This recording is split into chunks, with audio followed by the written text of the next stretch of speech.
Good morning, everybody. Welcome to the stream. Um, let's see what we've got going on today. My mic seems to be a little bit lower. It's probably because I'm looking away. I'm looking at my levels as I'm talking. Um, but let's get started. Hey, Wise Man and Michael, welcome to the stream. Michael, great job on your stream on Friday. Um, you and Rainer did an excellent job, and you gave me a bunch of ideas of things that I need to explore. Um, anyway, we're basically back where we were when we stopped last Sunday. Um, so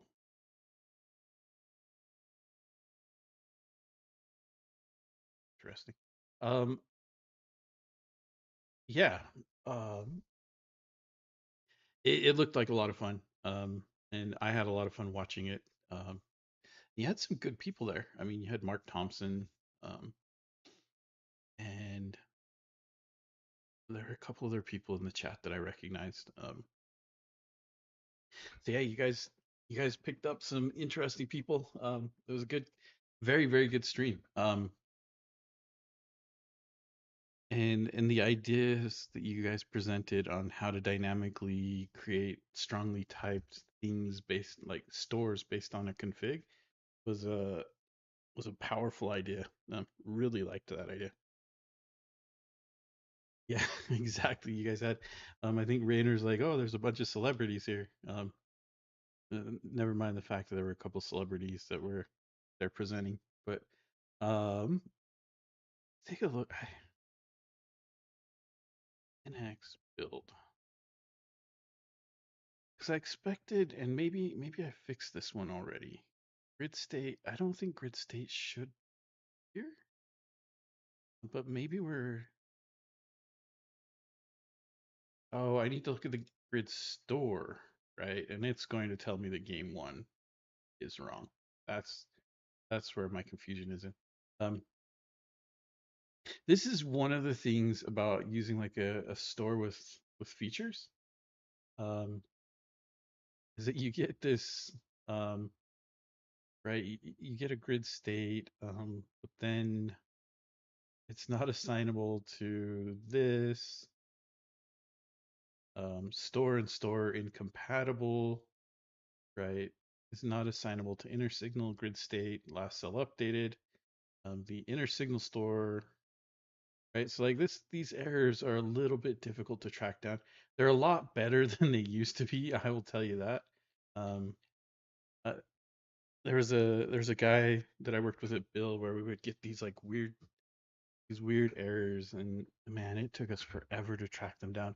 But this error is basically telling us that game one is expecting game state, a grid state, right? But we don't provide a grid state anymore. We instead provide a grid resource state. So let's go back to our game one feature here. We don't provide a grid state, we provide a grid resource state.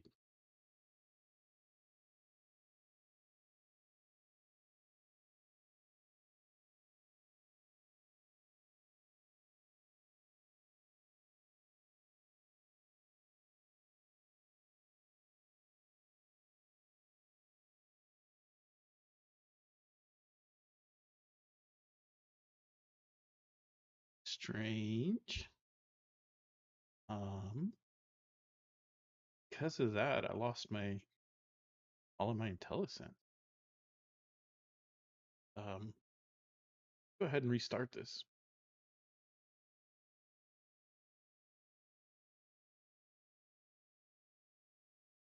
First. I'm the first in chat. You're always the first though, right? I mean, it has been so long since I've seen first comments. That's hilarious. Um, they're React developer, but I'm in a book-sized error prompt, and my opponent is a signal store. Exactly, Michael. Um, that is exactly how it feels sometimes. They add a lot of readability utils. Yeah, a lot of type helpers in the source. And there are. Those type helpers are a huge help. Um, and I appreciate them adding them. And sometimes I steal them to use for my own stuff. Because yeah, the developer experience has gotten way better over time. Um, so the issue we have here is that we no longer provide grid as grid is now computed. Um, so if we look at like our grid errors feature, right? Um, we just have to add grid in as a prop. Um, we can do that. Grid is signal, no, signal Boolean. What are you doing? It is a signal cell state.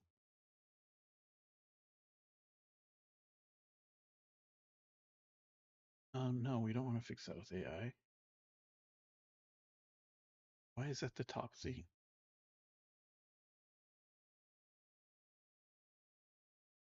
And this one, there we go. And that should fix this one up. Um,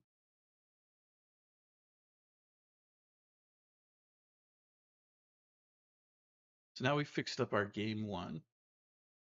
And if we go back, we've still got errors, right? And it's still that something um, we can't find grid state somewhere. State selected and reset selected. Um, so these methods right here give us an idea of where we can look. Um, and we're going to take advantage of that, right? So we know it's managed selected because that's the only thing that does the selected stuff here. And we can see our grid state right there. So if we replace this with a grid resource state, um, there we go. And that may actually be all that we need. What are we using the grid resource state for?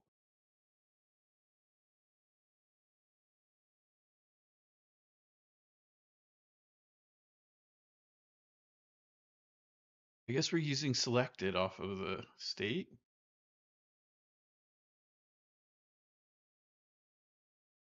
We're using selected and next to focus. Um, so we don't have to do much there. We just needed to replace the state type. We aren't actually using a grid. Um, this is probably puzzle mode next, right? Yeah, toggle create puzzle mode. So we're just going through and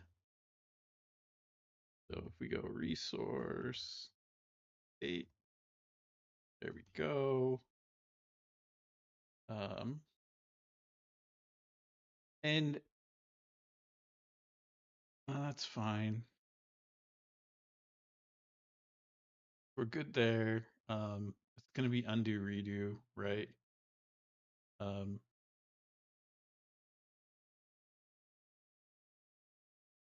and this one,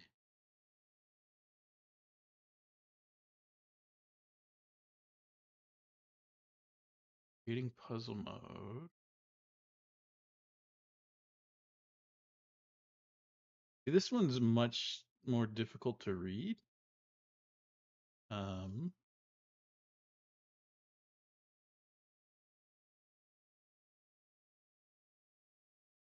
but the undo redo, willing to bet, has some stuff in it that we also, yeah,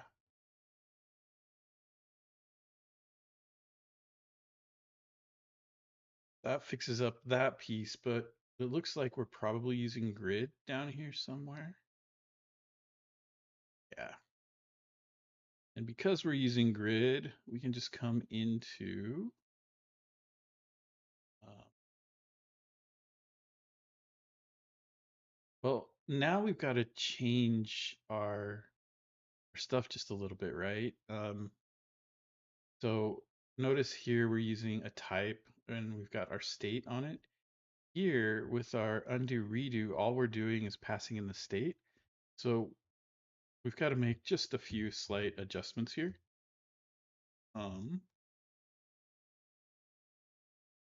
So this is our state, right? And then we need some props. Props we're going to put on this are grid. Yep, and it is learning. So there we go. That should fix this up, right? Broke more. Changed cell dot value.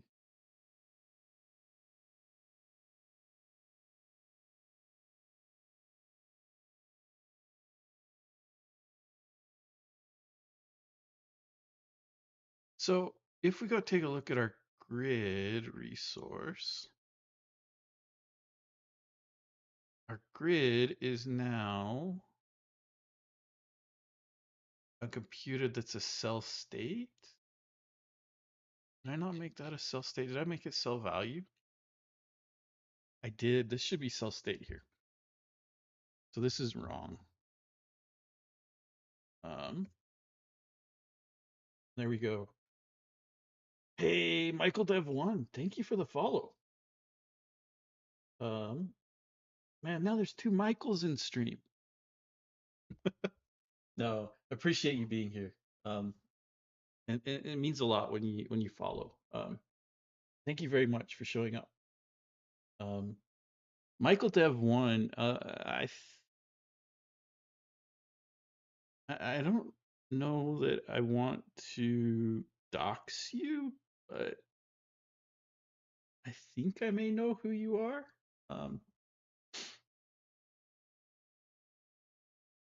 If it is, thank you very much for being here. Means a lot. If I don't know who you are, then I'm just making stuff up, and I'm good at that too. I might exactly.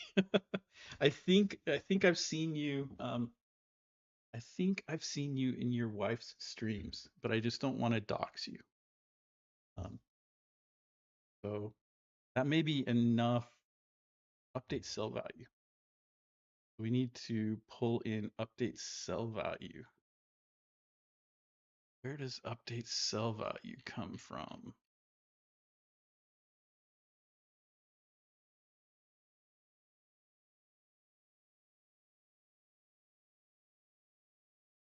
See, I think we removed update cell value.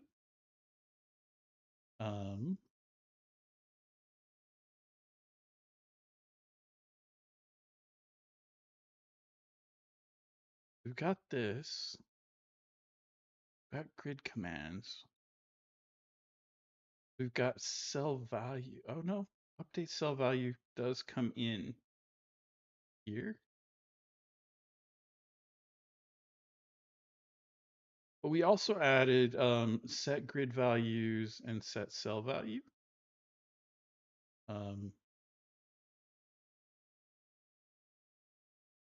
And I think set grid values.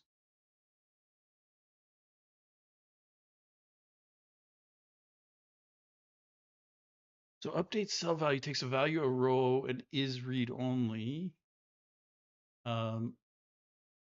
Right now, we'll just add the update cell value here on our methods.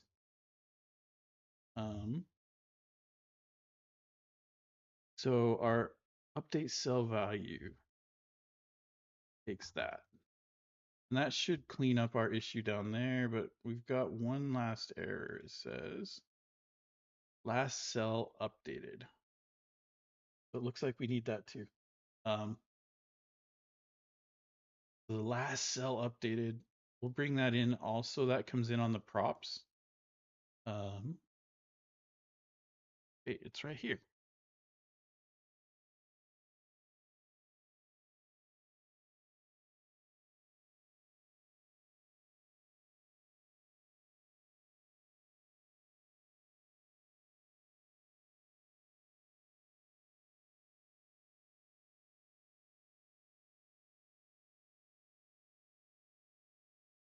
That's a little bit frustrating. Um, so if we take out our methods, um, does it work on the bottom? No.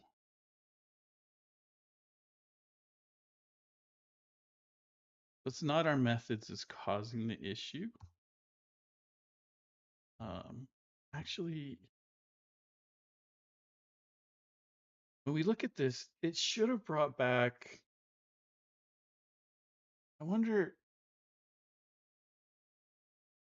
like, it should have brought back the error for the updated cell value. Um,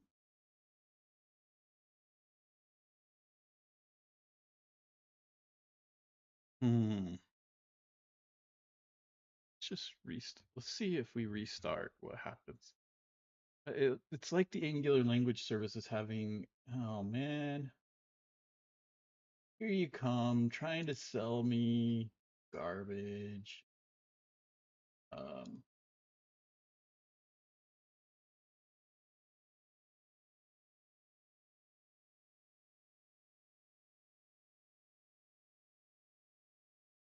like, I don't, I'm an Angular streamer. You go out and try and sell as many views as you want. We're just a limited resource pool. I'll get more people wanting to come to my stream from attending other Angular streamers or going to conferences or stuff like that than I'll ever get from somebody like that. Um, it doesn't know the type of state, right? So it's got update cell value. I'm curious if we, man, pull the prod off of that, but let's see if it picks up the grid undo redo feature. It may not.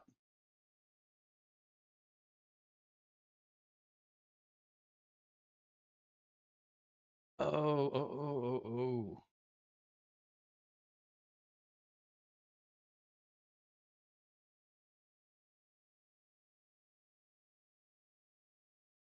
Oh, that's right.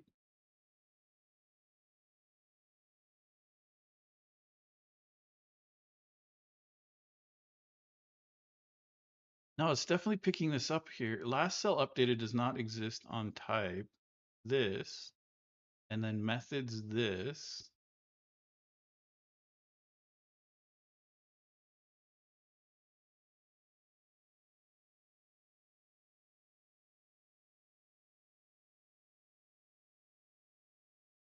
But it's definitely there. Eight dot.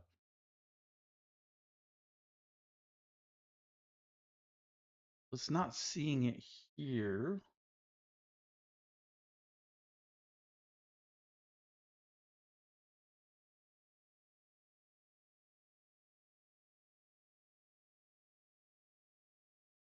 What am I doing? What am I doing wrong? Game one. So we've got our props here, our state and our props.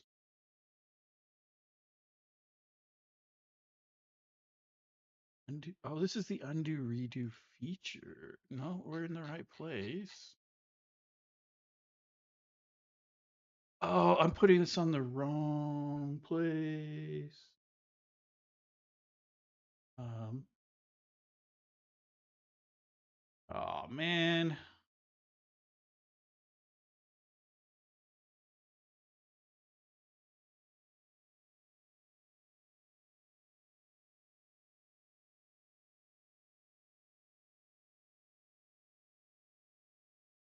What mess did I make of this? What mess did I make of this? Undo redo feature. Here we go.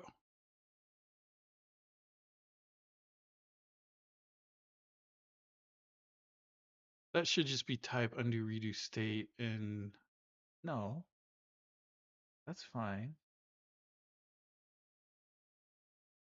our state, undo, redo state. So, oh, I've got stuff in two places. And that's messing things up. That's what's going on here. So this is fine, but this really should just be the type that I put together up here, undo redo state.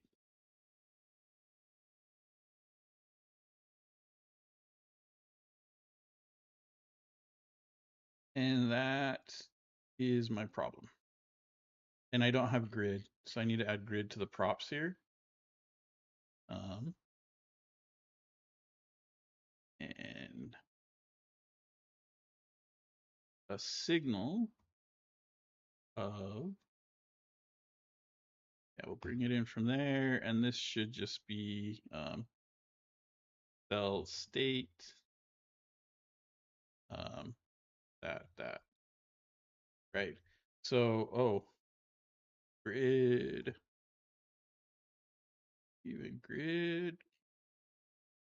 Okay. So I kind of switched things up on myself there for a bit.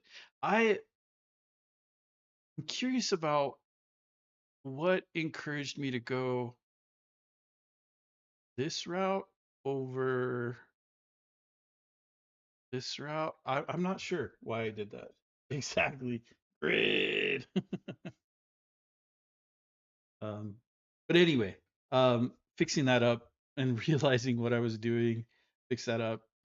This this change here messed me up. This is an argument for consistency. You know what? Because I'm even making that argument right now. Um, that may have been a good idea at some point in time, but the consistency of knowing where to look for things is by far more important to me at this point in time. Because what we just saw, right, was a reason why consistency in the code is very important. I confused myself. I didn't know what was going on. Everything looked like it should have been working. Um, but what had really happened is that I had changed the way I've done things from everywhere else in the code. And because of that small change, it was taking, I couldn't figure out what's going on. Why are things that should be working not working? Well, they really weren't working. Um, and hey, Ole, all my signal store features input type to with feature factory. With feature factory looks amazing. And is something that I want to get into also. That was a huge, that was one of the biggest things that I learned from Michael's stream. I mean, there were a lot of good things, but that with feature factory, provided by the NGRX extensions from Angular Architects, that's a that's a big one. Um, so yeah, good to see you, Ole. But anyway, getting back to it, right? And this, like, I like to make the joke, right, that at a lot of companies, people will come at you with, "We don't do things that way here," right? Or "That's not how we do things here," or an argument like that. Um, when you're a solo dev, that amount of wasted time isn't like that big of a deal, right? Um, now imagine you've got 100 devs who waste, I don't know, um, we'll say we'll make the numbers easy, right? We've got 100 devs who waste um, zero point 0.6 hours trying to track down an issue like that, right? Um, so now you've got 100 devs that are wasting an hour, right? And then you look at the average cost of your 100 devs times that hour, and now you're talking probably a good amount of money, right? And however many times that mistake is made, right? Now you're looking at that much money over that many times, and right, you can start to calculate real cost um, for consistency. When you're on your own, build up your own style, use your own style, and things like that, right? once you get into bigger organizations, um, consistency matters more. And the reason that consistency matters more is we spend way more time reading code than we do writing code. Um, and so if the code is consistent, then that time that we spend reading becomes easier and easier. We get more and more familiar with how the code will be written. And I know there are people out there that don't like linters. Um, linters, I like linters for two reasons. Linters for the one of the first reasons I really like linters is linters teach me what the community thinks my code should look like. Um, and that's important to me because, again, we spend a lot more time reading code than writing code. So if I watch the way that the community wants code written, um, and I learn to write and read my code that way, first, my code is going to be easier for the community to read. But second, when I encounter code written by the community, it's going to be easier for me to read because I've trained my brain to read and write that way, right? The second big reason comes down to team size, right? As your teams grow, you may have, and some companies are massive, right? Like 40,000 developers. When you've got 40,000 developers, you can't be looking at all of the code. And that's where linters really help because they're a way to help teach people how you write code here, right? Um, and I know people hate them, but yeah, it can be it can be um, I think linters are a very useful tool. Um, um, Even if you don't install toolkit, it's like 4 lines to pull in. Yeah. If it's 10x devs, um, if it's 10x devs, then over the weekend they're going to rewrite everything anyway. So there's really not a lot you can do about your 10x devs. They're just going to be out there doing what they do, right?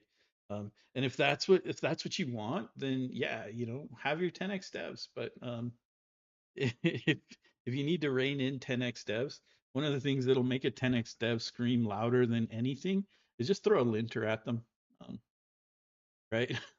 And then add a check in the merge that they can't bypass that forces them to solve all their linter issues before they can merge, and that usually solves your 10x dev problems.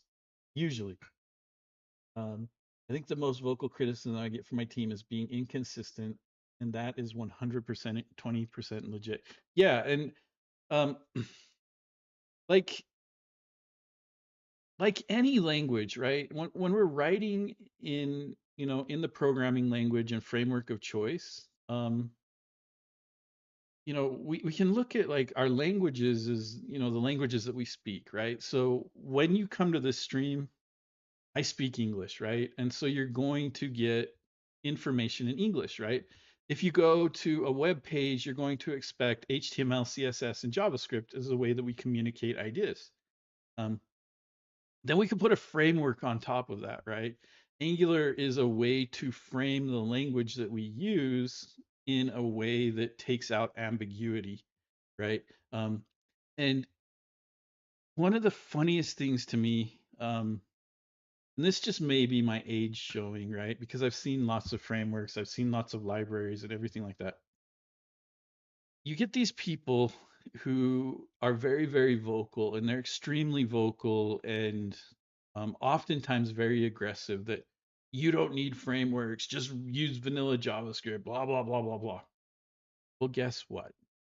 That person is writing their own framework in vanilla JavaScript. They aren't writing just vanilla JavaScript all the time. They've written their own helper methods. They've written their own ways of getting HTML to the page. They've written their own JSON stuff, right? They've written their own dynamic, their Ajax and whatever, right? Not Ajax, but your various methods for Ajax is something I haven't said in a long time, but the various methods for communicating, getting something from the server, and then putting HTML into the page, right? They've written their own framework. They're very comfortable with that framework, but they're calling it vanilla JS. The problem with that is frameworks are like a way for us to understand what terms mean, right? So, um, a big reason why you shouldn't be your own lawyer is because the legal um, field has taken terms and defined them within a framework, right? We can look at our framework as something kind of like a legal field or, a specialization within that language, where terms mean certain things. Um, and if you remove that framework, then the terms can have different meanings, right? And so I don't know. I'm going on a bit of a rant here about the vanilla JS people because somebody touched a nerve. Being aggressive about vanilla JS. You should be as vanilla as you can be, um, but when you're going to be writing code across more than just you, a framework is a common set of definitions that we can use to understand each other, right? With the language being JavaScript when we're doing front end programming, right? So within front end, like JavaScript, Angular gives us common definitions, right? Components, services, directives, types, right? These are languages and they have specific definitions within Angular that we can use and understand each other and maintain consistency. Once you remove that framework, um, then those definitions go away. And that's the key to frameworks, right? Like a lot of people are saying, "Oh, frameworks dumb us down; they take us away." Well, they don't necessarily have to. And let's be honest, there are always going to be those developers um, that want to come in and just write code, right? They don't want to learn deeper. They don't want to touch deeper. Who cares, right? They've prioritized other things in their life, and that's okay, right? There's nothing wrong with that. The things that they've prioritized, they probably look at me and they're like, "Well, why aren't you prioritizing that?" Right? Um, as humans, we have these priorities that our values are where we tend to prioritize our time. Um, so I don't know. I'm ranting here, but when it comes down to it, consistency of frameworks are important. They allow us to communicate at larger scale, and um, I think that's one of the big differences between something like React and something like Angular, right? Um, React is a library, not necessarily a framework, but they've built a lot of framework stuff with React. And so, right, we can look at React kind of as a framework if we want to. React is a lot more loose in its definitions than Angular is, right? Um, Angular as a framework is more strict in its definitions of what you can do with the language to get things to the page, right? React is a bit more loose. Um, and that's why, when you come into an Angular project, because of the framework and the way Angular has defined the way things need to work, um, you can move around an Angular project more easily. I'm not going to say that, oh yeah, you can go into any Angular project and be productive from day one. That may be the case for a lot of them, but let's be honest, there's still a lot of freedom within the framework that we're given. You're probably going to need to learn how things are done wherever you go. And um, yeah, that's kind of the frameworks allow us to be consistent, and consistency is key. So tools that allow us to be consistent, right? Linters, um, code reviews, PRs and MRs, depending on what you're using, right? I think GitLabs, um, um, GitHub calls them pull requests, and there are other places that call them merge requests, right? They're the same thing. But PRs, like code reviews, need to be done by people who understand what a good code review is, and that then it becomes a good tool. The testing, things like that. They provide the consistency that we need to have confidence in the code. Um, Anyways, big rant to say be consistent, and that's why I actually made that change, right? That consistency cost me time. it cost me time in trying to figure out a bug that wasn't really a bug. It was me being stupid because I wasn't consistent, right? Um, so it was me fighting against myself.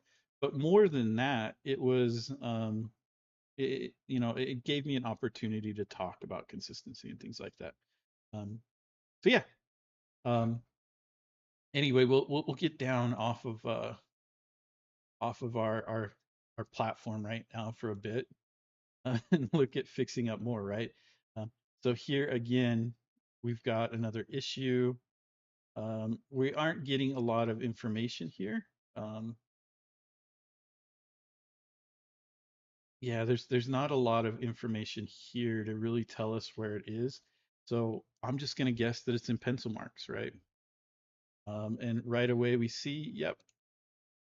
And notice here we're following the consistent pattern, so we know we can set this up to be a get grid resource state. Um, and bring that in. And now we know this is set up in such a way that we can use it. I happen to know that we use grid a lot in here. And so let's take a look at our props. Let's add our grid prop here. And we'll bring in our signal cell state. And that fixed up a bunch, but there's still some stuff here that it doesn't like. So let's take a look, for example, at this one here. Um, so we've got this patch state. We can't patch state with a grid, um, right? We no longer have that ability because grid is now computed. Um, and so this change that we're making here using the draft and all of that won't work. Um,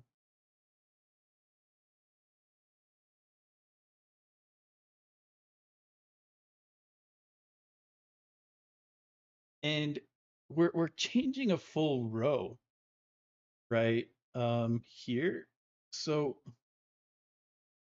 this is an interesting problem because if we look at map row values to hide, right, we're already looping through all of these values in the row to determine which values to hide, right? Um, well, not to determine, but to set which values to hide. Um,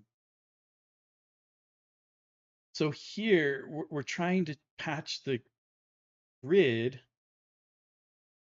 with a changed row. Um, and if we go take a look at our grid feature, we don't have the ability to set just a row, right? We can update a cell, and that's all we've got right now. No, there's more than that. There is, um, we can set values for the grid. We can set a cell value. Um, I guess the only time we allow to update the entire grid um, is when we initially set it up. So here, if we look at this, we're setting the pencil marks for a specific row.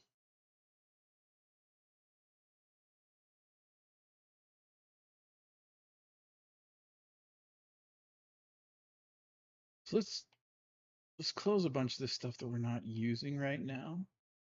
Let's take a look at our grid resource, right? Within our grid resource, we have a couple of commands that we've given ourselves as part of our API. We can update a cell, we can set the grid values, or we can do nothing. Um, let's I'm gonna leave none at the bottom, but I do want these. I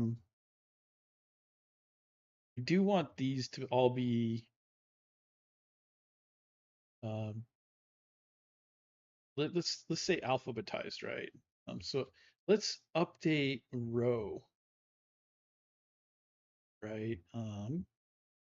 So give ourselves the ability to update row. Um, and here, let's add an update row. So type update row equals, and we're going to need a couple of um, things. Let's see what it gives us.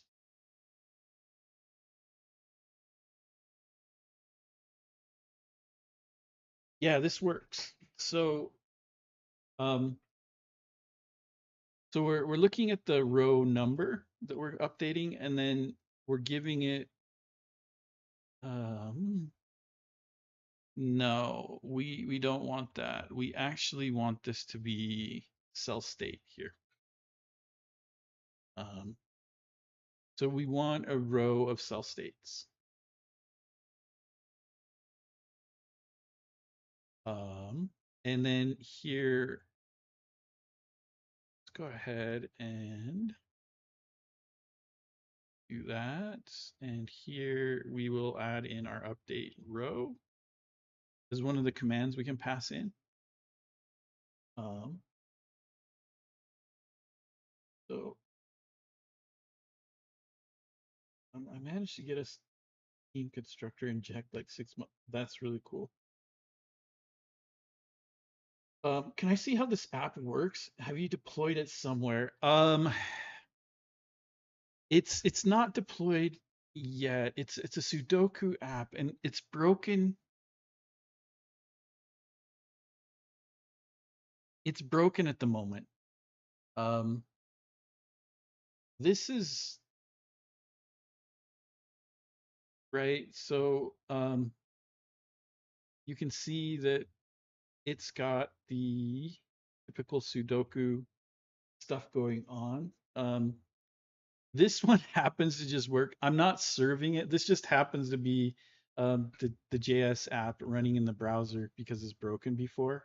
Um, so if if you want to see where it is, you can use the repo command, and I always keep the repo that we're currently working on under that command. And that will work on YouTube and Twitch. Um, so yeah, you can go take a look at the code and just see what we're doing here. Right now, what we're trying to do is just fix this up so that our resources work, right? Um, so we've got our grid resource, and within our grid resource, we have these different commands, right? So we can set the grid values, we can update the grid, um, but we also need our update row. Um, so we're going to go with our update row here. Um, and because our grid is the piece of state provided by our resource, um, we want to, we can try update. We'll do update row. We'll pass in our grid and our props, right? So we need to create this command. So let's go ahead and create the function update row. Where did that put that? We want it at the top level. Um, but we've been adding them down here, right?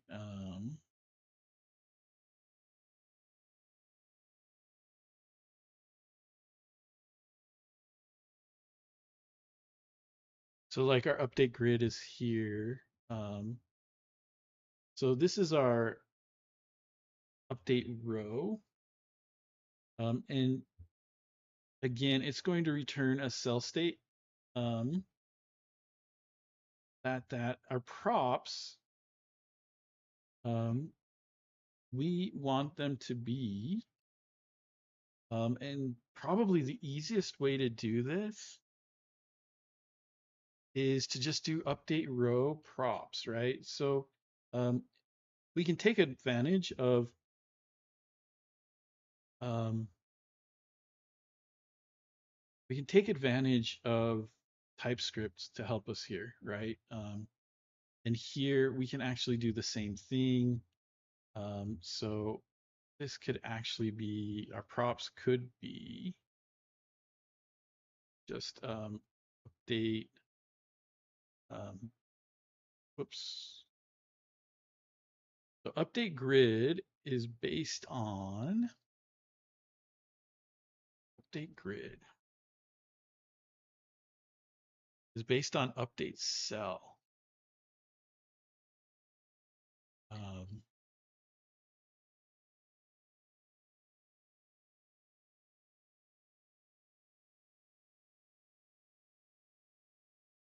let's rename this update cell. And now we know that our props here have to be update cell, and then they can be props, right? And then set grid values here. If we look, we've got set grid values, so we'll have props on that too, right? So set grid values.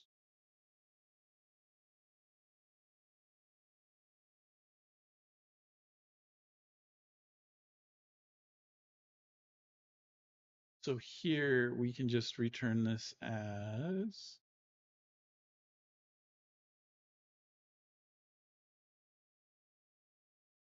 um, this is set grid values, props values, right? Set grid values have other things on it.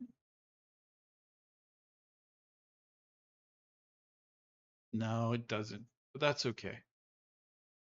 And so we've we've helped improve our strong typing here, right?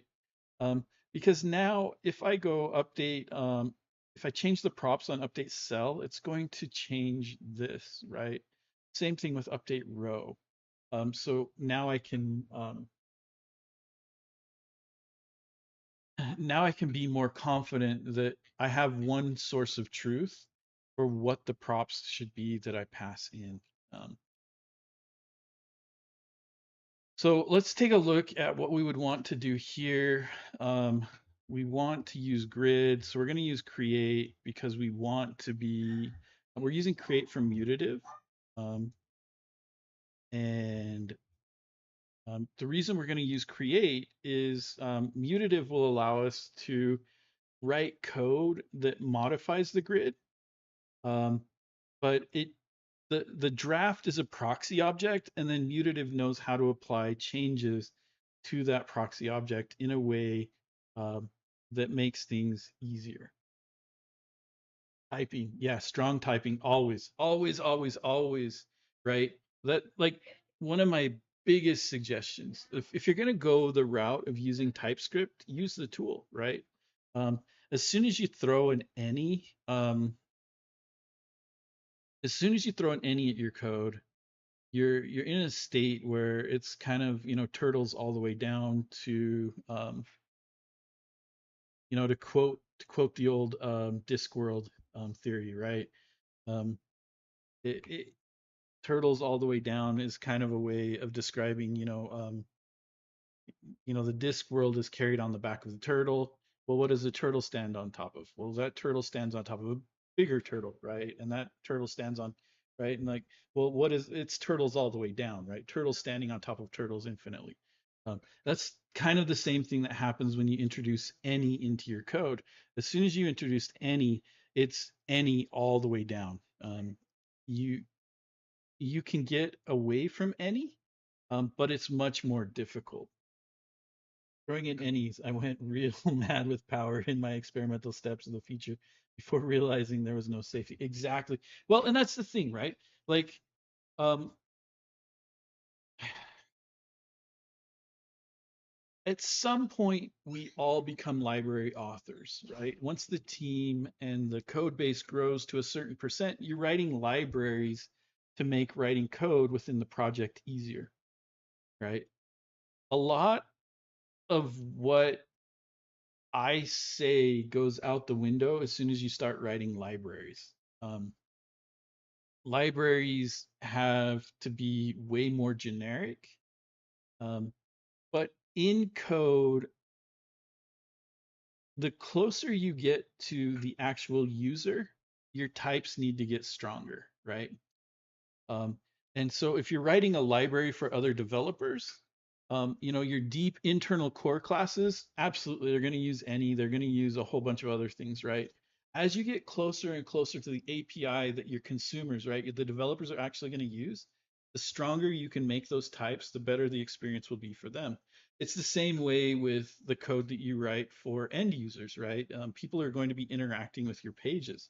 Um, the stronger your types get, the closer you get to the end users, the easier that project is going to be to maintain. Yeah. Sometimes people overtype. Absolutely. People will overtype, and that can make your experience painful also, right? Because sometimes putting an any in will still allow the TypeScript compiler to infer types, right? Like at some point, any has to happen because otherwise, why would you have any? I've got other thoughts on like unknown and things like that. Like a lot of times people will throw any at a problem where unknown could be better, because unknown forces the code to do duck typing before you can actually use that type, right? Like unknown, it basically says, hey, they can throw something at me. I don't know what it will be. But before you can use whatever you were given, TypeScript forces you to say, hey, it has to have this property, or hey, it has to look like this, right? Um, so, unknown versus any, but any wouldn't exist if any wasn't useful, right? Like it's not there just because it makes things easy. It's there because there are actual useful cases for it. So I totally agree with you there. Yeah, typing libraries and yep, um, and apps should be as strongly typed as possible. As soon as you start throwing um, any into your app, you need to start questioning, should this code be part of a library, right? Or am I being lazy, or am I being too generic? Right, in app code, library code, the rules change, and um, computer science is both a science and an art. Once you start writing library code, that's where it comes closer and closer to being an art, right? Where the feel and the experience matter quite a bit. But anyway, so here, why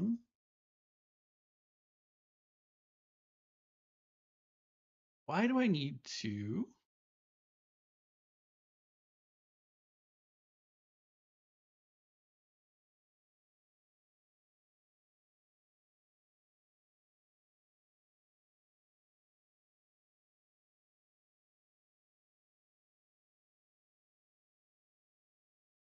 Oh, wow.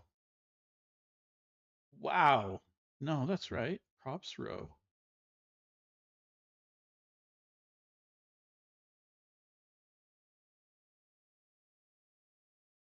I should be able to just put in props value,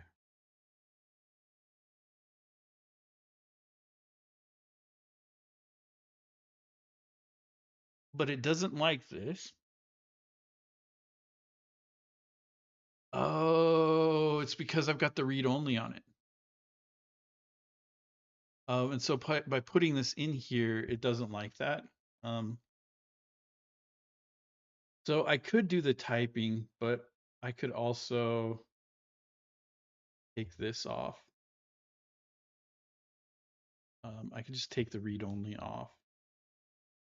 It doesn't necessarily need to be read only. Um, and so now my code will work. No, it won't. It doesn't like that.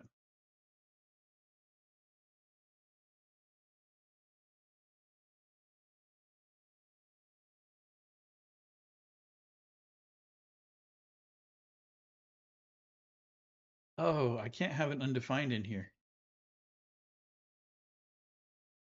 For cell values, I can have undefined, but cell state, no. Um, and this, so there's this fun term out there, right? Vibe coding. Um, there was a bit of vibe coding going on here where I'm like, oh yeah, it looks like the AI knows what it's doing. That seems like a good idea, right? No, it didn't know what it was doing. If I'd taken some time to think about it, I would have realized that this doesn't make sense, right? I don't want any undefined cells within my grid. All cells have to be defined within a grid. So a cell state or undefined doesn't make any sense. And you know what? I probably could go back to read only there if I need to. Um, so there's one last thing, right, that we need to do, and we need to export this. Again,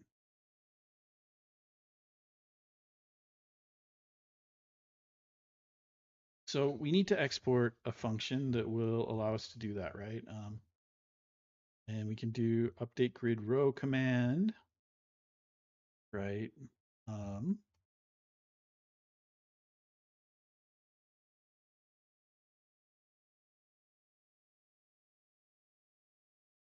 so we need two things from our props, right? We need the row, which is a number, and we need the values, which is a cell state.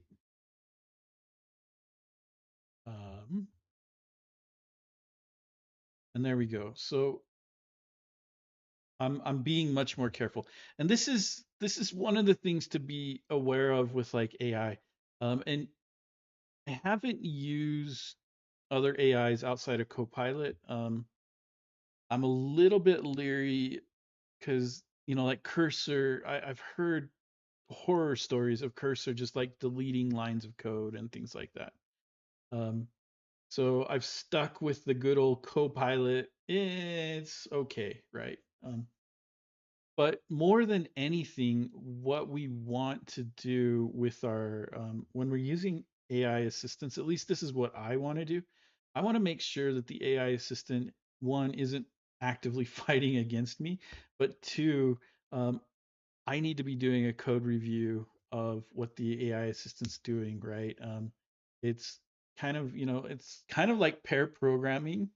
Um, it's how would I explain this? It's like pair programming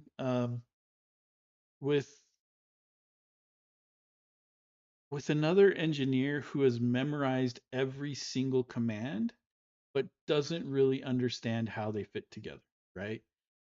They've memorized tons and tons and tons of code, and when it recognizes, oh, this code looks like this, it spits out code that looks like what it thinks it should look like, but it doesn't really know if that code should look like that, right?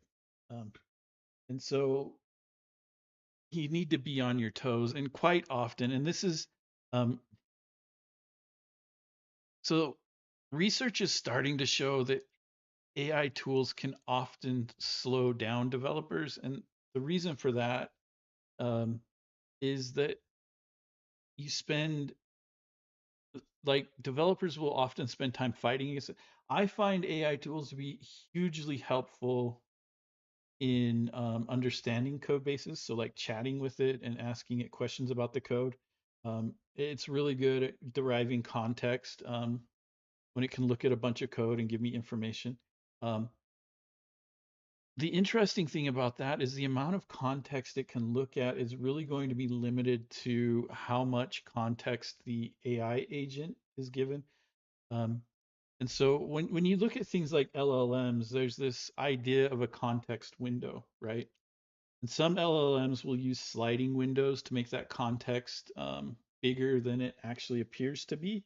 Um, but when it comes down to it, LLMs only get so much context to reason about, and that context is kind of what helps drive their suggestions and stuff like that, right? Um, most LLMs have between like 16,000 and 32,000 context, right? Like 16K and 32K context. What does that represent? Well, when an LLM learns, however it's trained, it's going to break things up into tokens, right? So tokens don't necessarily represent letters. They don't necessarily like. There's going to be certain things that the LLM catches onto that become tokens, right? It could be one letter, it could be three letters, it could be the whole export term. Who knows what the token is, right? That token gets turned into a number, and then that number gets turned into a vector, right? And those vectors help point the LLM into how it should generate code. Um, 16K context, depending on how your files and stuff is set up, could be an amazing amount of context, or it could be very, very little context. One of the things, I don't remember what the Copilot context is. Let's go take a look at that. Copilot LLM context size. Will they give us that information? Um, oh, so looks like Copilot uses an 80K.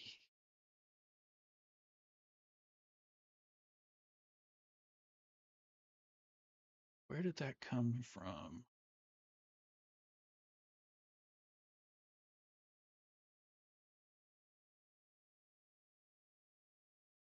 So yeah,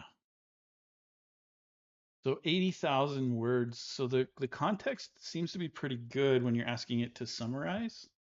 Um, but when you start asking questions, it's like 7,500 words. That's leading me to believe that we're in a 16K context.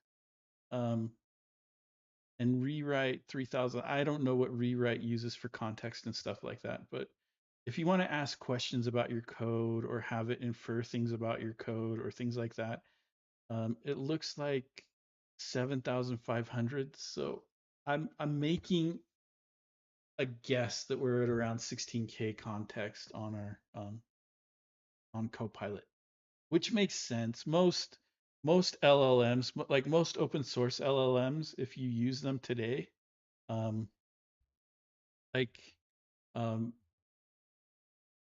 this is the site that I use.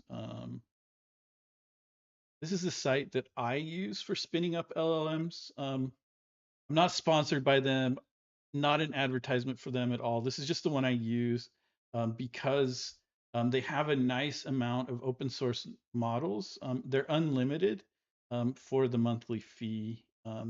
You guys can go look that up because I don't want this to be an advertisement for them.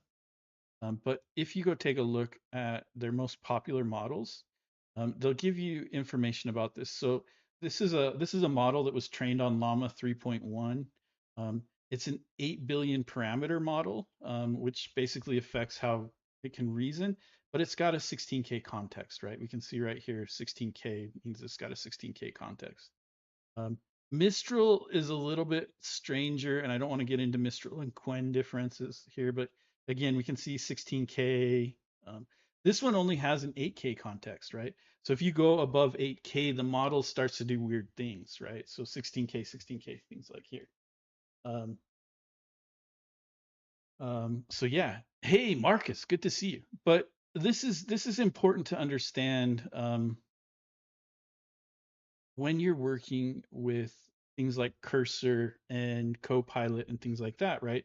Um, I like if you guys have ever worked with Markov chains, I like to joke that LLMs are just really advanced Markov chains, which is a horrible simplification, but it also gives an interesting idea of my understanding of how LLMs work, right?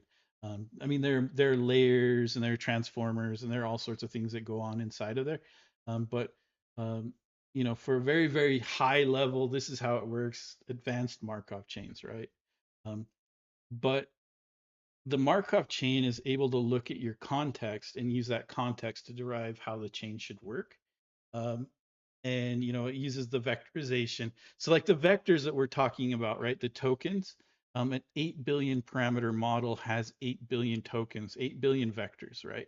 Um, and then there's things like quantization that tell you the precision of the vectors, right? The most um, the most coherent models, right, that have the lowest perplexity. Perplexity is a number that's used to measure, how much your model hallucinates and how far it goes off of topic and things like that. Um, so the models that have the lowest perplexity and the best coherence are typically going to be like your 16-bit resolution, and then they'll start breaking that resolution down. Like they found that there's almost no difference in perplexity between 8 and 16, um, or at least not measurable by humans. But they can go as low as 4 and still get reasonable results. And so you'll start seeing quantization methods that talk about, the size of the parameters, and then the size of the vectors. And then there are other ways to cheat on that, but we're going way off topic here on Angular, going a little bit deeper. Yeah. Hey, Marcus, good to see you, man. Um, what was the app you used? Probably by command space. Um, can you can you, can you give me the app I use probably by command space? Um,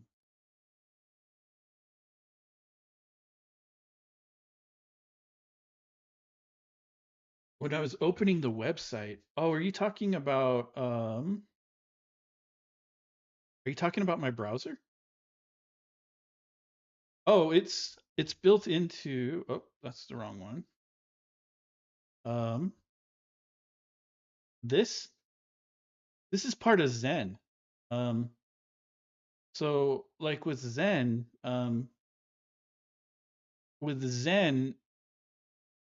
this is probably my new favorite browser. Um, and again, not an advertisement by for Zen. I'm not, sponsored by Zen or anything. I just really love this browser. I use Chrome for a lot of other things just because Chrome is kind of an industry standard.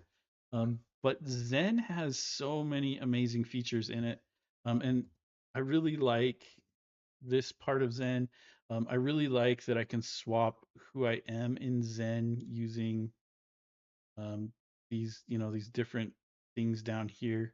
I don't even know what this is. I haven't used this outside of streaming, but this is my streaming profile. So this is the default workspace. That's why there's nothing in it. You can see in the default workspace, I've still got all of my plugins, but like my history is going to be different here, right? Um, and so, and I can set up one workspace to be like an incognito workspace. I can set another workspace to be who knows what, right? And um, I can apply different settings to those workspaces and swap between them. And I like the way that it organizes my tabs. And there's a lot about Zen that I really, really like. Um, and it's not doing a lot of the tracking stuff that Chrome is doing right now. Um, so there's that too. Anyway, we need to go fix up our pencil marks feature, right? Um, and so here we no longer need to patch state. Um, Instead, what we can do um, is if we look at our grid resource feature, one of the things we can give it is, oh, yeah, we need to add something else here. Um, and so we can just, we can create an update row. And it's going to take this. And then within our update row, we can set our grid command to our update grid row command, right? And so now we've used our resource to create an API, right? And our API is controlled by these different commands. Um, and then within our resource itself, we've changed our loader so that it expects different types of commands to come in. And when those commands come in, the loader runs those commands and then it returns the new grid, right? That's why we're resolving the grid in our promise here. And then our right? Our request comes in with a command map, but our loader, we can show spinners or whatever, right? If we want a spinner to show up whenever a command comes in or things like that. But we're able to manipulate the grid using these commands, and we're using we're using a discriminated union here to set up our commands. And then the last thing we do is we give ourselves the ability to create these commands easily so that we don't have to expose these types, right? We can just call this, hey, I've got a no grid command. So I just ask for a no grid command and it's going to give me one, right? Or I want to update a cell or I want to update a row. Um, so here, instead of doing this, now we can just do, hey, state dot update row, right? And then we can pass in our grid and our changed row, our row and our changed row, right? Um, but it doesn't know what update row is because we haven't given it. We don't need to pass in the grid. The grid is the state, right? So we just need to pass in the row. So with our pencil mark features, um, we can tell it, hey, we've got a method.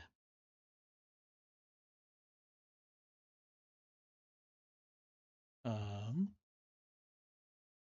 and this method is to update the row. Um, and if we take a look, this update row method just returns nothing, right? It's a void. Um, so we just add in our void here. And there we go. So now our state.update row works. Our changed row, right, is a cell state. So our update row,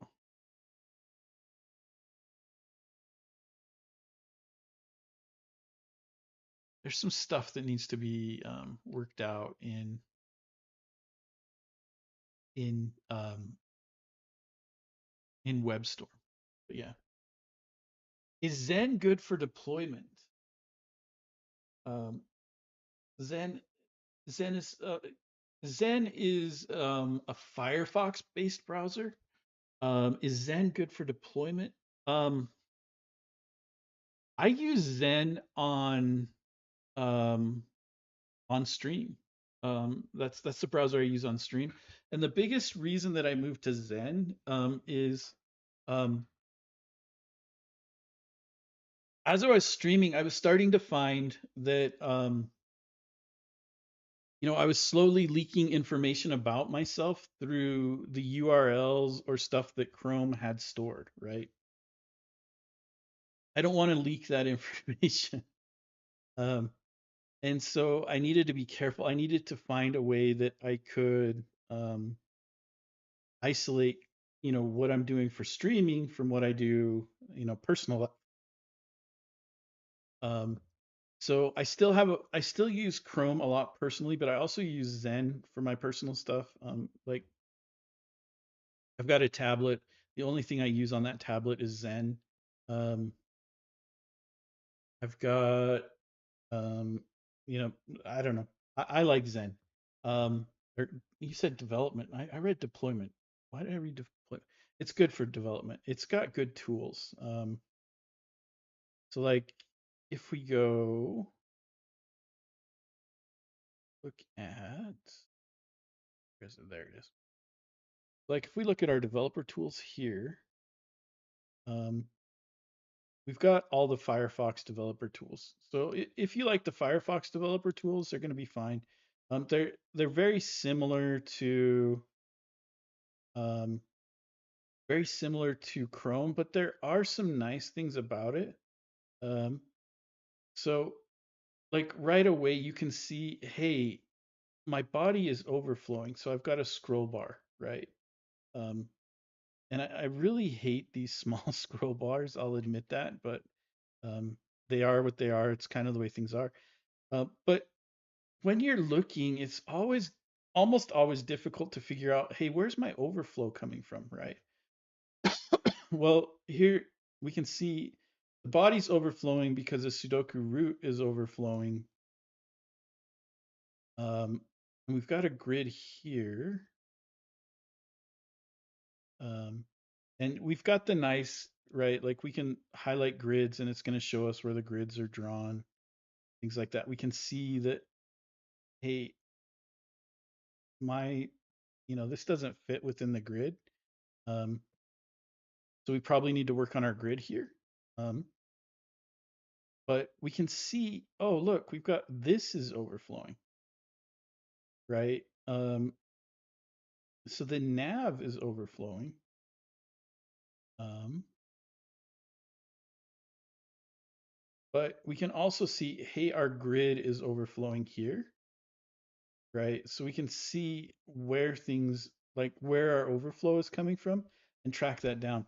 I don't know if Chrome has that ability, but it's one of the things I really love when, I'm working on things day to day. The console is what you would expect the console to be. Debugger has some nice things in it. Style editor is really cool.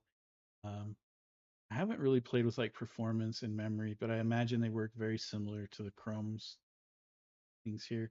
The storage, we can look at whatever we've got, and then service workers and manifest. It's you know typical stuff. Um, and when we're looking, I don't know. One thing where Firefox really beats Chrome is in the inspector. Um, like the stuff you can do with styles and things like that. There are places where Chrome absolutely outshines Firefox, but there's the opposite, right? Um, and I don't know, there's just nice things like this where you can toggle, hey, this should be a light mode or this should be a dark mode, things like that, right? Um, I I enjoy it. It it might bring me to the dark side and back to Firefox, to be honest. But yeah, I don't know why I read deployment there. I guess I was just reading out of the corner of my eye, right? Not really paying attention. Um, so the next thing we want to take a look at is we've got our row, our column pencil marks here. Oh, look at that. We're not even using grid here anymore, so we can probably get rid of grid. Um, not break anything. What's this? This is us patching another grid. I'm willing to bet that we can get rid of grid. Let's pull grid out of here and see if we can really get rid of grid. Right, we'll put it back after we fix up everything that's going on here. So again, we're trying to patch state on grid, but grid doesn't exist. Um,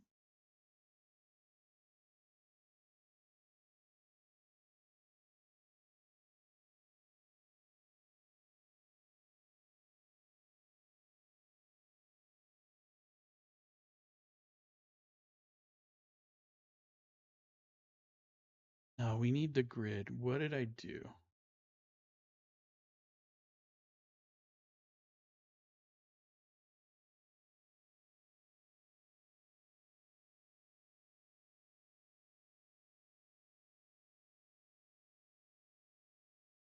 We don't need the grid there. Here we may need the grid.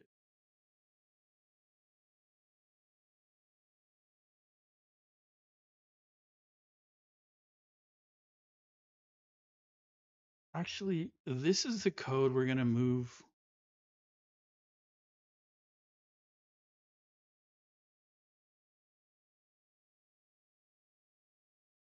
We probably don't need the grid because the grid comes from our resource and the grid is computed, right? So like this code right here is changing our grid.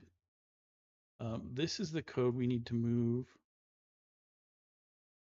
into our, this is what we need to move for our region. And let's not move our region first. Let's move our, let's go top to bottom, right? So let's move our column. So this is the code we need to move for our column. So we go back to our resource, and here we're going to export function update grid column command, right? Um, Actually, don't want that yet. Um, we want the update the function update column, right? And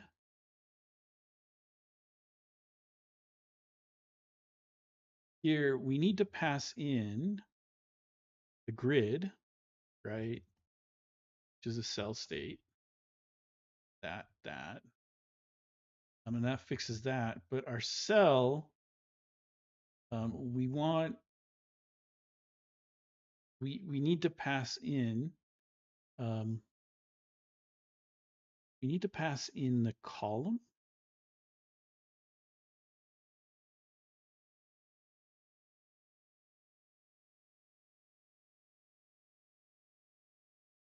So we're grabbing the updated column here. We would need to pass that in, and that is a cell state array. Um,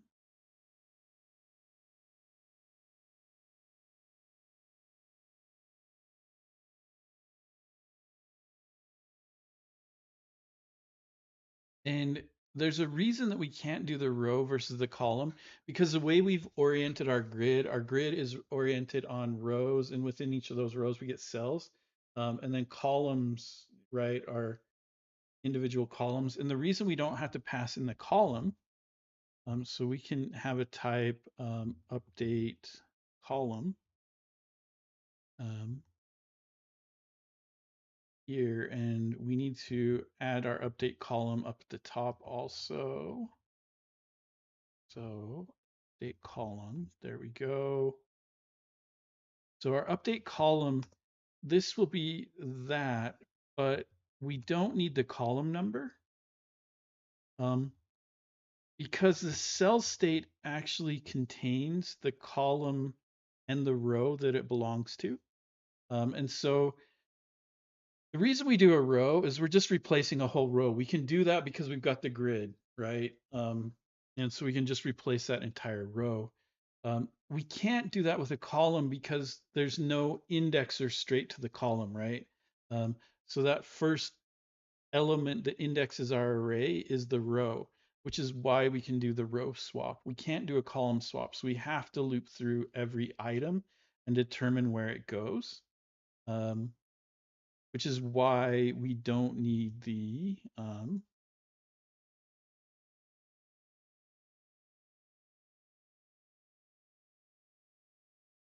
so here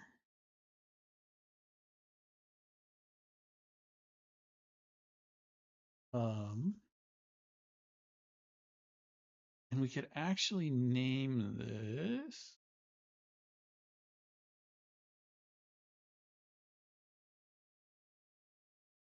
we could name this updated column, and that's going to make our code easier to write down here, because now we can just change this to be props.updated column, right? And we need cell values to hide. So we're going to have to pass in the cell values to hide. Um, and That's a cell values array. So the last thing we need to do is on our um,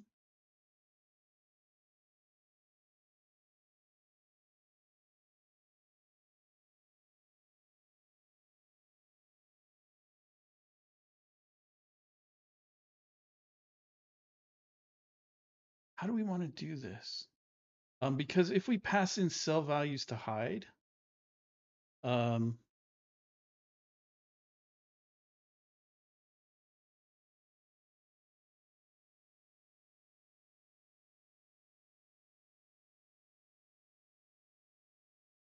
so we don't want the changed cell here. Um,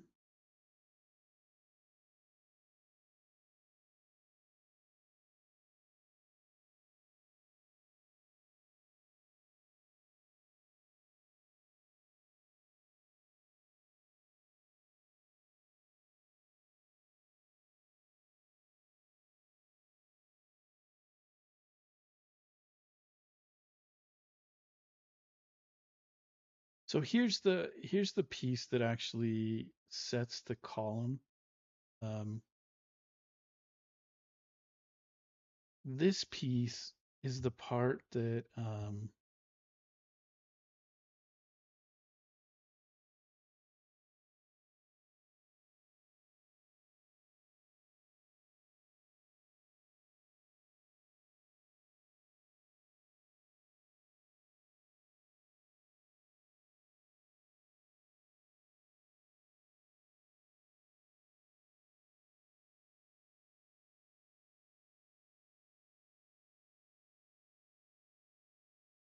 we do have the draft up there.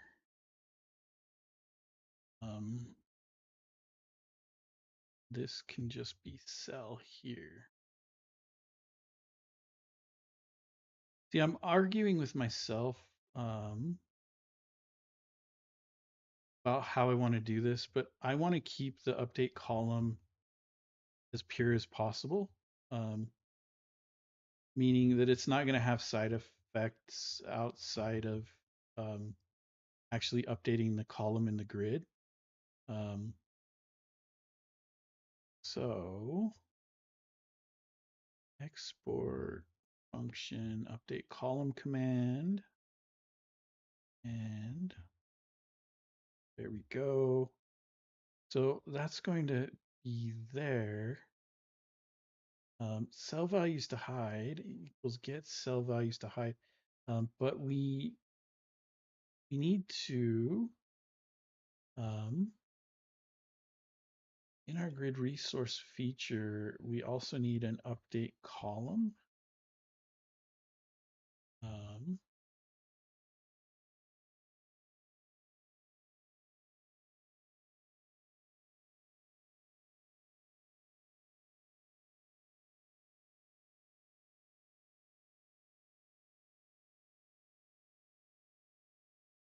we can import that.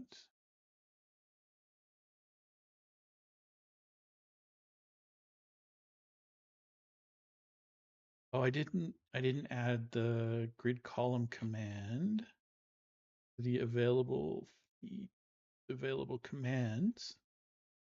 Let's go fix that. Update column.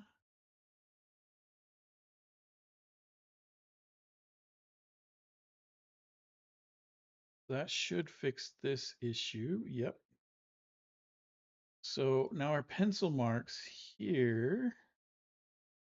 Well, let's paste this in.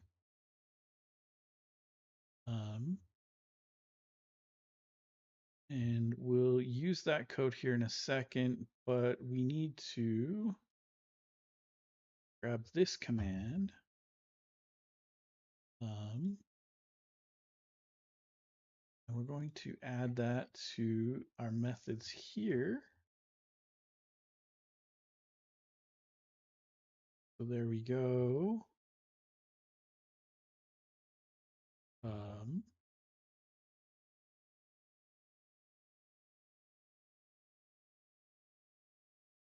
So we're just grabbing the columns and we're grabbing the column here.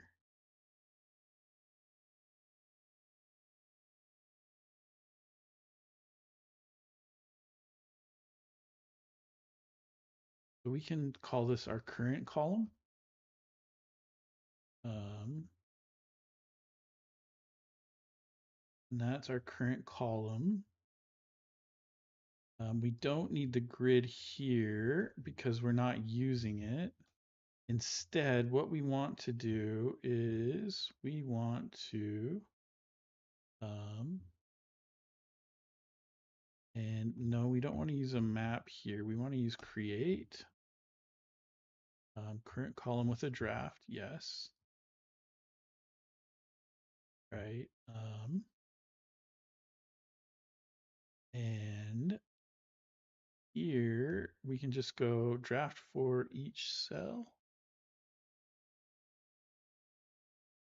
Yeah.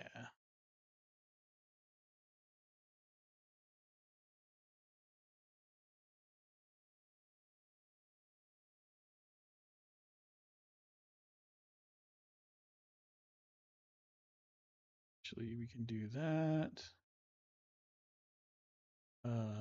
And here, instead of doing a patch state, now we're going to do state.update column, changed column.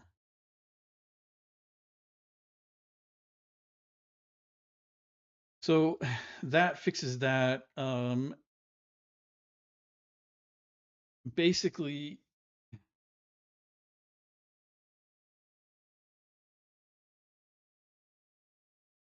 we don't need this. We don't need the cell draft.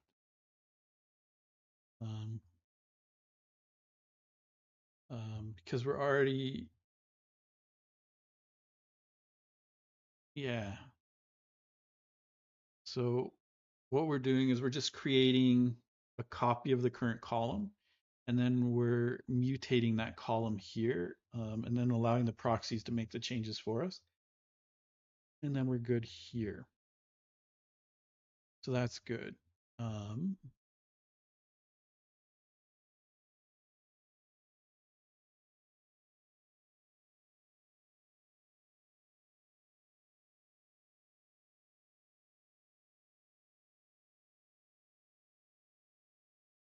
And here, our resource,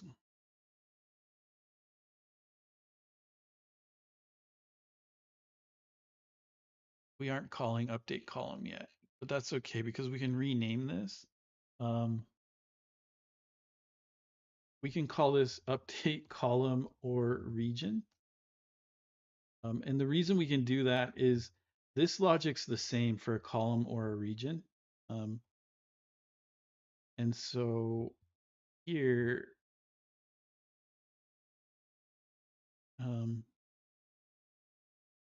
I want to,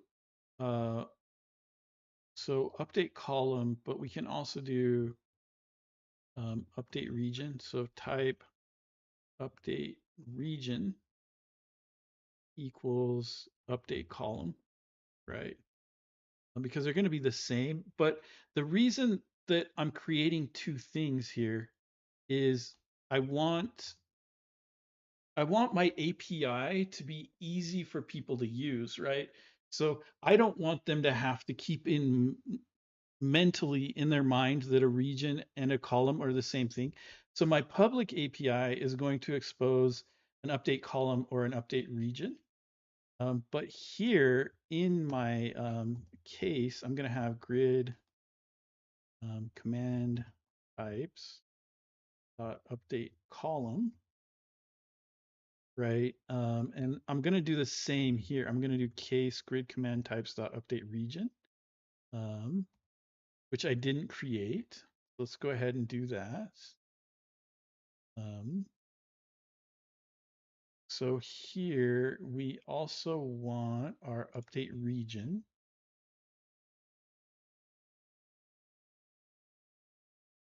And then I didn't create the, oh, that's not going to work. That's okay. Update column.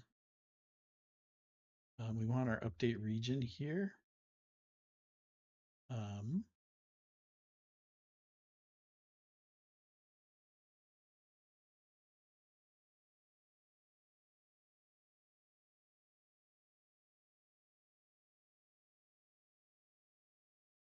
we can override this. We can just say, hey, it's going to be type that.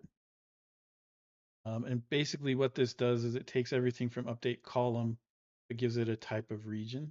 Um, so there we go.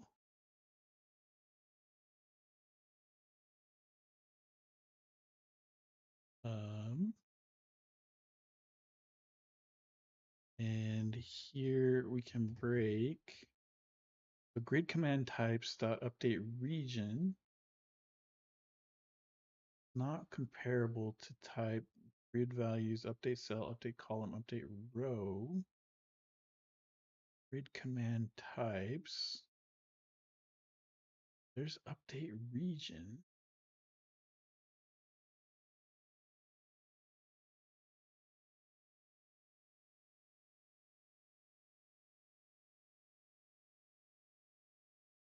We're going to just grab the props off of here. And that's going to fix things up. We grab the props off of the column. We add the type of update region. And that fixes this up. And we're using the fall through on our case statement, right? But now our grid equals update column or region and current command dot props.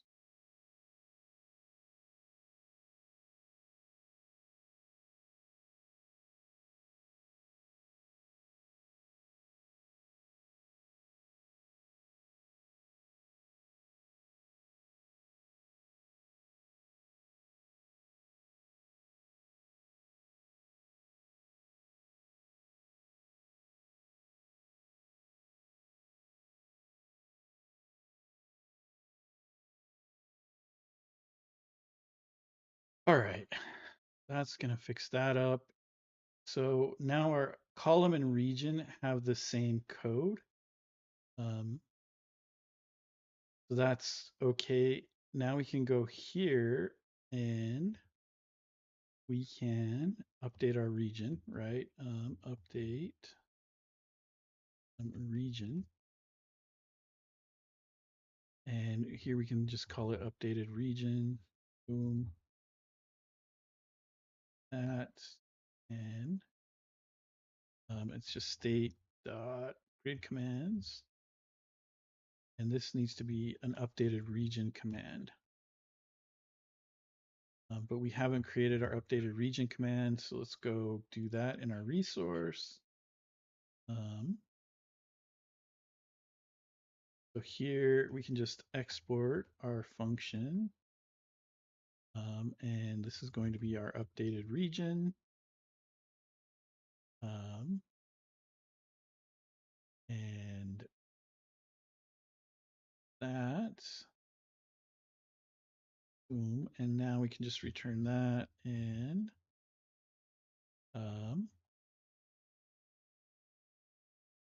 updated column or region.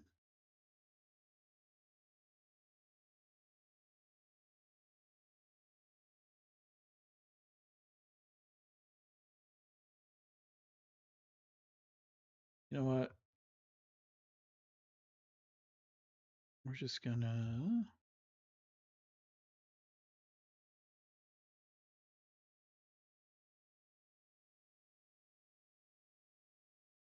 uh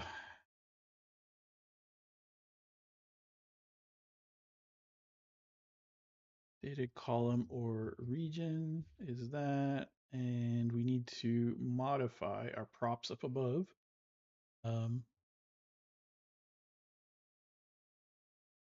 Update cell, update a row, update a column or region.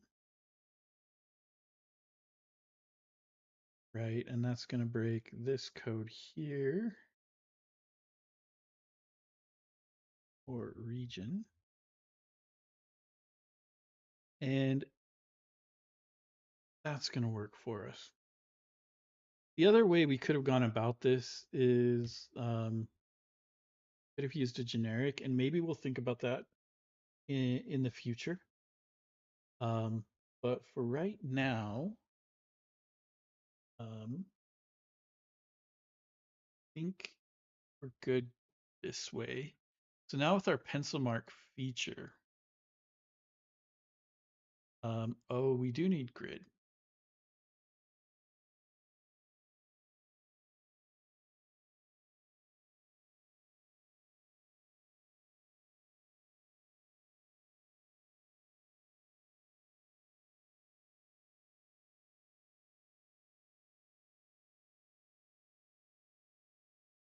So we are going to need grid.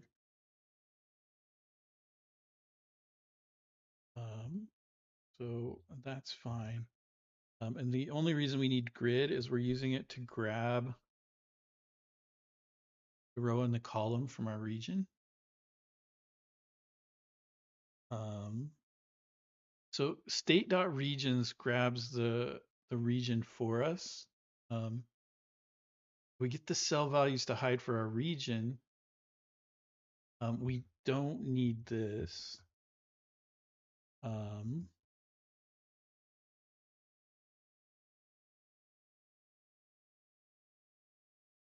Here, this can just be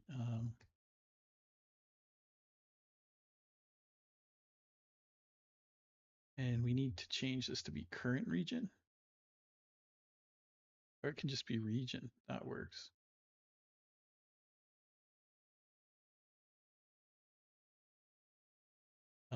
Here, this is going to be this will be updated region equals, and we'll base it on region. Um, Here we can just do a draft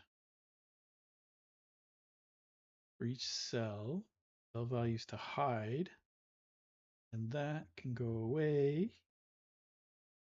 So now we're just going through each cell in our region. And we don't need this code either because we aren't using a change cell. We're just going to actually change the cell from that.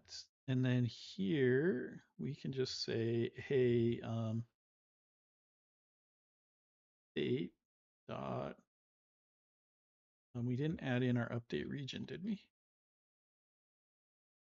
No, we didn't. Grab that.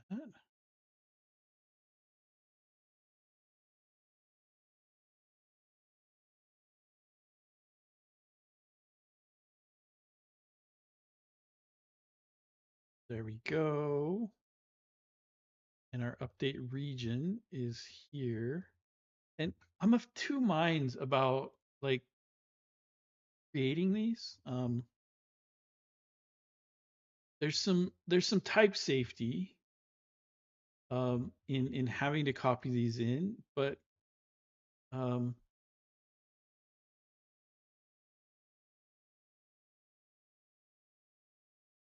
there's also some extra overhead or boilerplate or whatever you want to call it, because you now have to copy things over.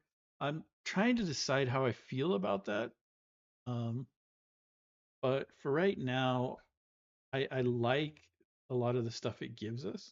So there we go. So that fixes that. And now we've fixed up our pencil marks. Um, and the nice thing about fixing up the pencil marks this way is that all of the code that modifies our grid state has been moved into our grid resource, right? Which provides that state for us. And we're able to use commands to manipulate the grid however we want.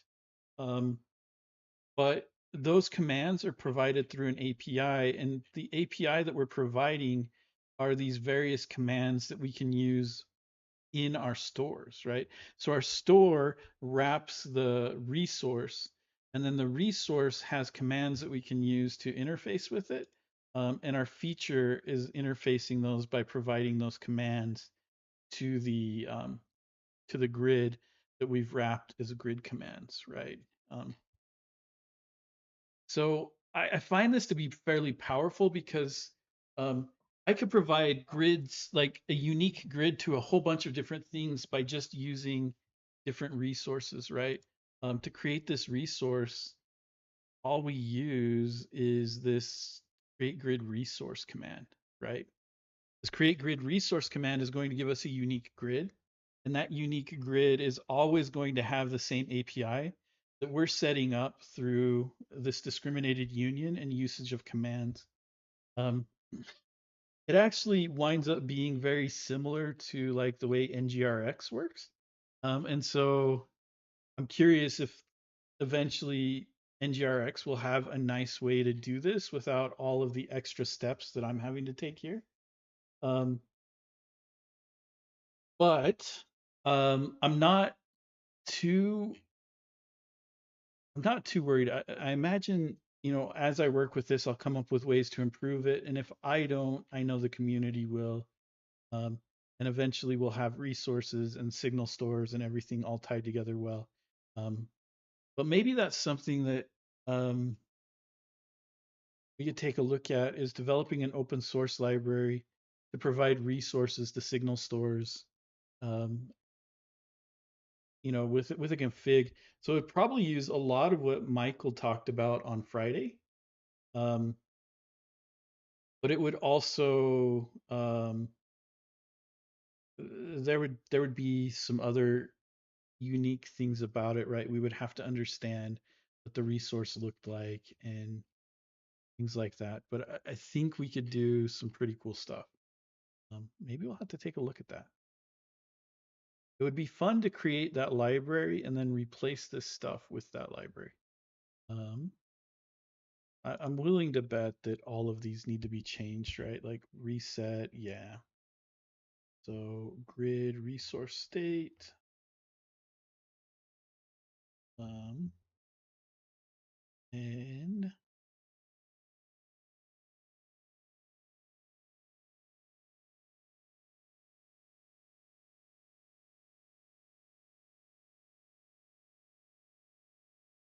so here we want to reset the grid um, to its own state, um, to the original state. So we could just add a reset command.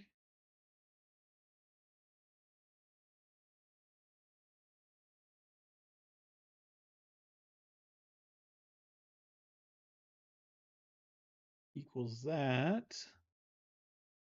And we need to add our reset up here. So reset is that. And reset. So our reset command is going to be fairly simple.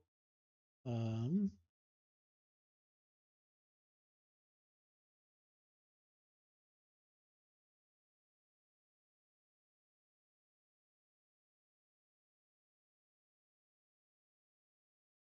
so here,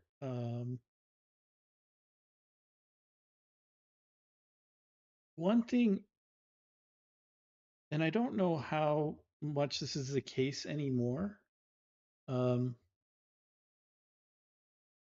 but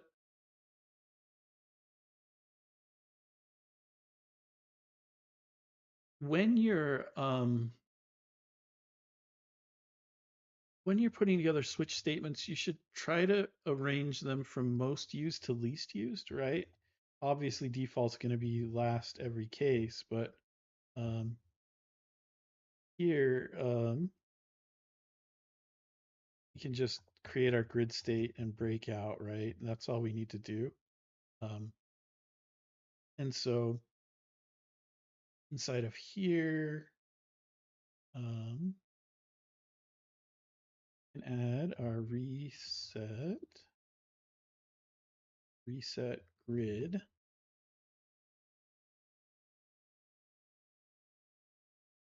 And here,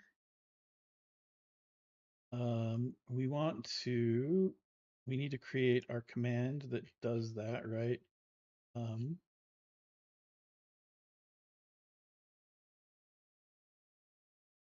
so export function reset grid command. And there we go. So here, now we can just state dot grid commands dot set. And here it's just reset grid command.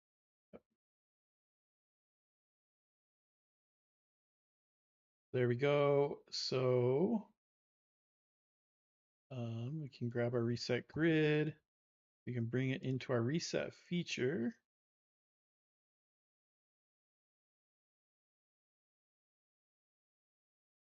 And so now our reset grid just becomes two calls, right? State dot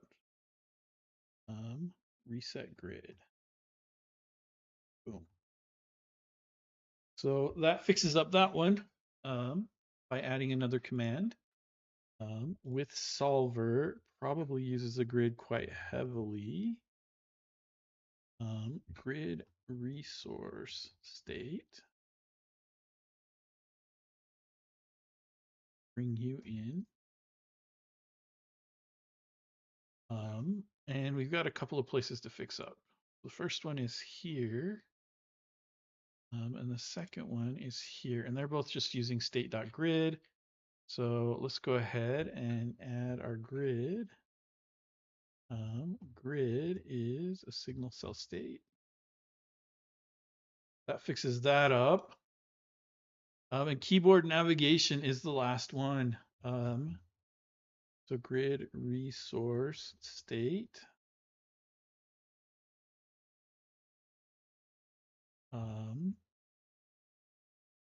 And I'm willing to bet that we're using grid here. Yeah.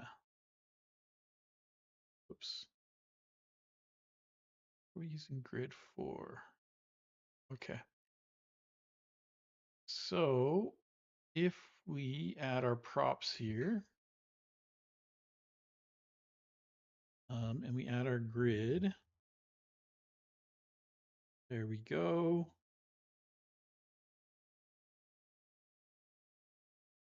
And now our grid store is happy. So we worked through all of that. Let's see if we can actually serve our stuff, right? So let's just pnpm exec nx serve and see if that works. If that works, we're at a good stopping point. The next thing I want to do with this is fix up the tests to make sure all of our tests are working. I want to create a resource to create themes, um, so that we've got like light themes and dark themes. And oh no,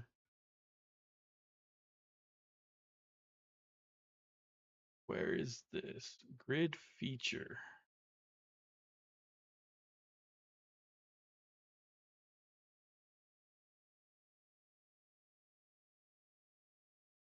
Grid feature.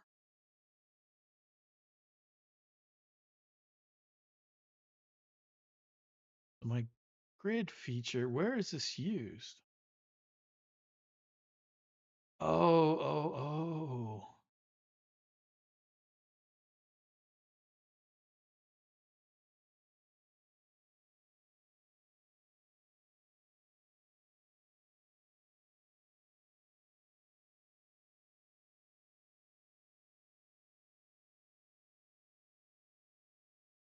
We look at,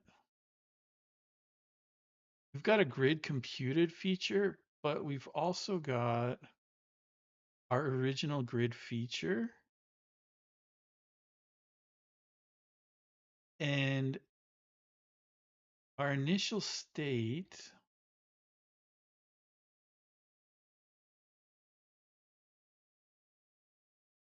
What doesn't it like here? But the fact of the matter is, we can delete this. Um,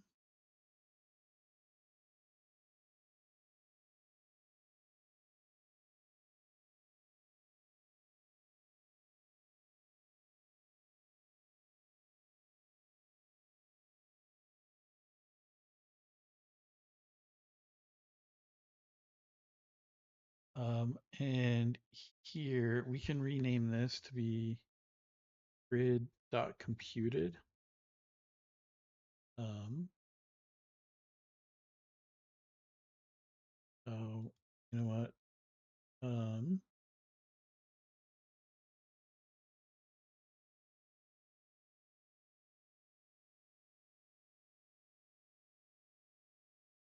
oh no, it's grid.resource, not grid computed. What was I trying to do? Grid.resource, right? So we've got some broken tests, and that's to be expected. Um, we'll fix those up soon. But let's, yes.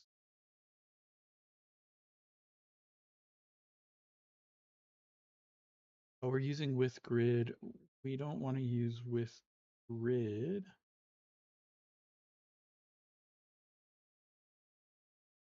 Are we really using with grid here?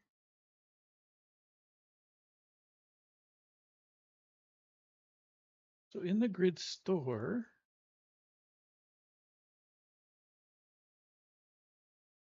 oh, we've got the import still here.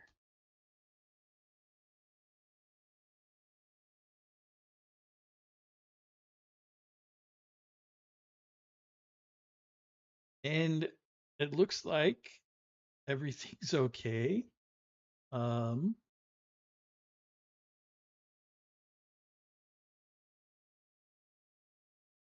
so that looks good. I'm curious. I just want to do a build. Um, do a prod build just really quick. I'm curious, like, what is the actual JavaScript we're sending with the changes we just made? You know, our have our bundles shifted? And I don't want to get too deep into bundles again because we did like a whole episode on that, right? Like 2 weeks ago. Um, but so we're sending 185K to the browser in our initial chunks. And you know, we're still sending quite a bit here. Um, with some factory functions, we could actually make this smaller. I was realizing the other day, we can make these initial bundle sizes smaller, but we'll come back to that in the future. What I didn't want to see is this go back up over like 300K or something. It looks to be where it was before or similar. Let's go back to our serve.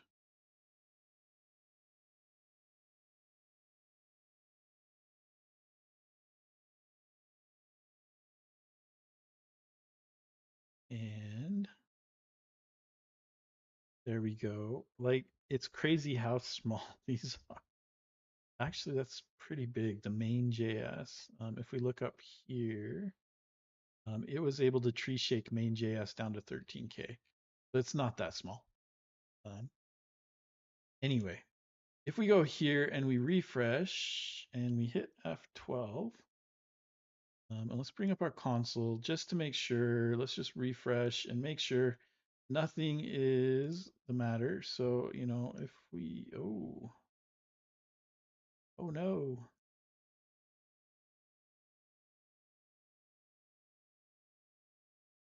we're broken. Our inputs don't work. Um, our navigation works, our WASD works. You know, it filters out characters as I type them. But if I try to put like the number one here, um,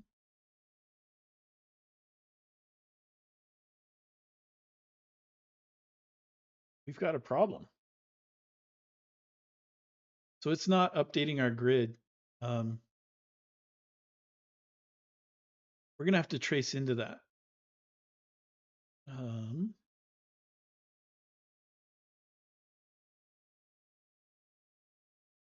I really like that.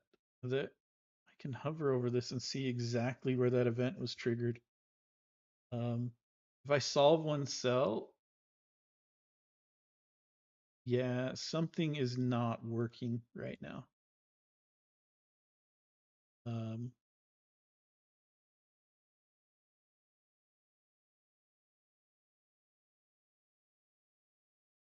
can I set? Nope, I can't set a winning grid. I can't. I create puzzle mode. Well, it won't matter because I can't put values in, right? So if I put a one here, it doesn't matter. Um, fun. Um, I need to end on time today, and this is a good stopping point. Um, so thank you guys for being here. There's a bug in our resource, and we need to go in and figure out what's going on. Um,